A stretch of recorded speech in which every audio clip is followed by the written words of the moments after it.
The Council of Major Superiors of Women Religious was founded in response to the Second Vatican Council's call for the renewal of religious life based on discipleship to Jesus Christ.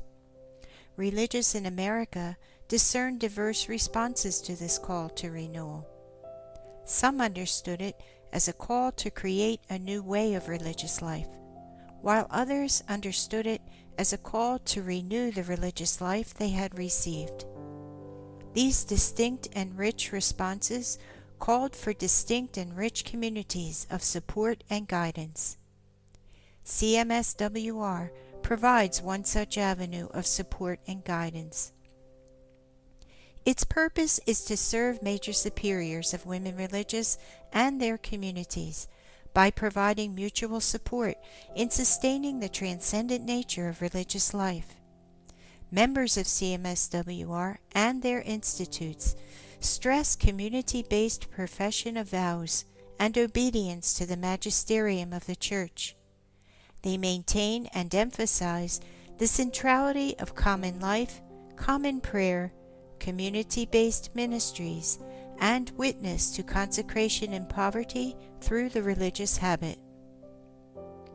In the spring of 1992, 80 major superiors of women religious from across the United States, under the guidance of Cardinal James Hickey, supported a petition to the Holy Father for this Council of Women Religious in the United States. On June 13th, the permission was granted, and the Council of Major Superiors of Women Religious was canonically erected. Its statutes were definitively approved on October 26, 1995. Composed of major superiors of women religious with communities in the United States, the Council is dedicated to Mary, Mother of the Church and Patroness of the Americas. Since the time of its inception, the Council became involved in various significant issues right up until the present. Specialized programs promote and enrich not only individual communities, but the overall life and holiness of the Church. Through the organization of national assemblies, the first being held in Techny, Illinois in 1992, many programs have been developed and avenues defined to help major superiors and their communities mutually support one another in preserving the gift of their respective vocations. This in turn enriches each one's charism to which God has called them, and the complementary aspect that we are called to be within the life and holiness of the Church. Since the fall of 1998, the CMSWR House of Studies in Rome, named after Our Lady as Domus Sanctae Mariae Guadalupe, has offered sisters from member communities the grace of experiencing ecclesial life at the very heart of the Church. Chosen by their respective communities, these sisters reside in Rome for studies, while living community life within the setting of a convent. Through the simple witness of their lives and attendance at papal functions, including masses, audiences, and other events, the sisters give witness to the vitality of religious life in the United States, and to our Holy Father, and to the Universal Church. Summer programs and sabbatical sessions have also been a welcomed development. Throughout the past 16 years, CMSWR has engaged in and assisted with many national and international events for the evangelization and education in the faith of our young people, including World Youth Days. In addition, the Council sponsored the Given Forum, a Catholic young women's leadership forum, a week-long immersion in faith formation, leadership training, and networking. The forum provided a platform for what St. John Paul II called the feminine genius, and a response to Pope Francis' plea for a deeper understanding and activation of the unique gift of women in the Church and the world. 2 Eucharistic Congresses were held, designed to educate and strengthen the faith of priests, religious, and laity through celebration of the liturgy, conferences, catechesis, processions, and exposition of the Blessed Sacrament. In an effort to celebrate and promote the year dedicated to consecrated life in 2015, CMSWR hosted a symposium entitled "To Wake Up the World: Religious Life as a Prophetic Witness." The two-day event was held in November at the National Assembly, where scholars and religious alike came together to discuss the beauty of religious life, a life of prophetic witness. After the event, the Council compiled the talks into a book which offers reflections on the modern relationship between the Church and the consecrated person.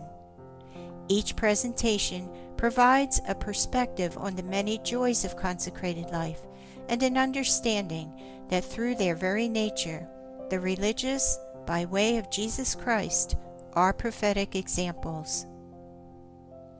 As a means of continued formation, one-day regional workshops throughout the year are hosted by members and are open to all women religious.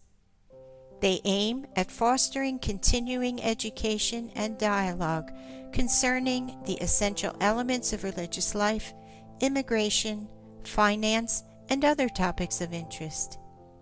These gatherings offer opportunities for sisters from various communities to pray and study together, to share experiences, and mutually to enrich one another in their service to the Church. A separate and special gathering of formators provides opportunities to address issues of basic formation and continuing formation through a series of presentations and opportunities for dialogue. As an initiative for the Year of Consecrated Life, an intercultural outreach for Hispanic sisters of different congregations was organized entitled Esposas de Cristo, Hijas de la Iglesia. The annual event provides a forum for ongoing intellectual formation, prayer, and community. Other initiatives to advance the cause of mutual support among members of the Council include a book entitled Foundations of Religious Life, Revisiting the Vision, where vision for the future of women religious is articulated and suggests that their commitment to a more radical gospel-based life and ministry is what attracts young women to religious life. For Love Alone, a film relating the story of women religious giving their lives for love of Him, presents sisters from various communities recounting their personal journey with the Lord, and serves not only as inspiration for member communities, but is a powerful resource to young women in the discernment process. Currently serving as Episcopal Liaison for the Council is Cardinal Justin Regali, Archbishop Emeritus of the Archdiocese of Philadelphia, having been appointed to this task in 2001 by the Congregation for Institutes of Consecrated Life and Societies of Apostolic Life. During the past 4 years, Mother Agnes Mary of the Sisters of Life served as our chairperson and worked closely with our 15-member Board of Directors.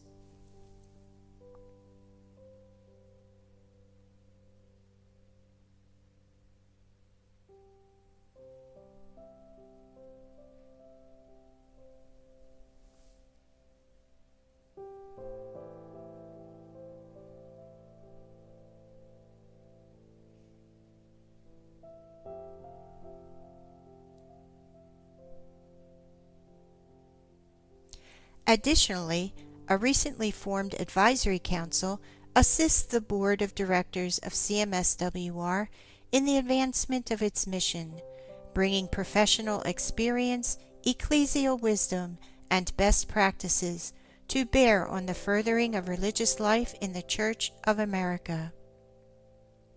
Thanks to a dedicated and enthusiastic staff, the office located in Washington, D.C., is the center and resource for all activity within the Council. good organization, flowing collaboration, and old-fashioned cheerfulness are the ready ingredients for any encounter. CMSWR is a vital resource for the ongoing revitalization of religious life, serving to promote and support the new evangelization and guide newly established communities. Together, in fidelity to the Church, we will help nurture with Mary the life and holiness of the Church through a commitment to ongoing revitalization of religious life in the spirituality of communion, engaging the truth and being enriched by the beauty and goodness of each charism. Thank you for your fidelity and the chance to serve you in this beautiful mission.